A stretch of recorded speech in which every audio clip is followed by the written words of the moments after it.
SIR விவகாரம் தொடர்பாக திமுக உச்சநீதிமன்றத்தில் ரிட் மனுவை அண்மையில் தாக்கல் செய்திருந்தது. இந்த ரிட் மனு மீது உச்சநீதிமன்றத்தில் நவம்பர் 11ஆம் தேதி விசாரணை நடத்தப்படுவதாக முக்கிய செய்தியை நாம் பார்த்து வருகிறோம். கூடுதல் விவரங்களை வழங்குவதற்காக இணைகிறார் செய்தியாளர் வெங்கடேசன். வணக்கம் வெங்கடேசன், விவரங்களை பதிவு பண்ணுங்க.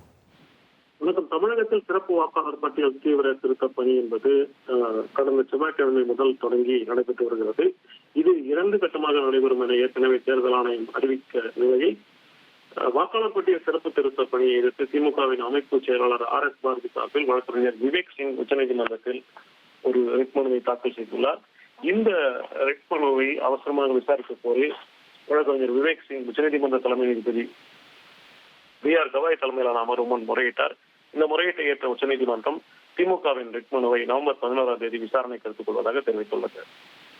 நன்றி வெங்கடேசன், உங்களுடைய தகவல்களுக்கு. 1,24,00,000 மனங்களை வென்ற தந்தி டிவி யூடியூப் சேனல். தவிர்க்க முடியாத தம்ப்நெயில்ஸ், கலக்கலான கான்டென்ட்ஸ். நீங்களும் இந்த குடும்பத்தில் இணைய இப்பவே சப்ஸ்கிரைப் பண்ணுங்க. அசுரபலம் கொண்ட எங்கள் டிஜிட்டல் கரங்களில் உங்கள் விளம்பரங்களை சேர்க்க வாட்ஸ்அப் பண்ணுங்க. 8939888378. Email advtthanditv@dttv.in.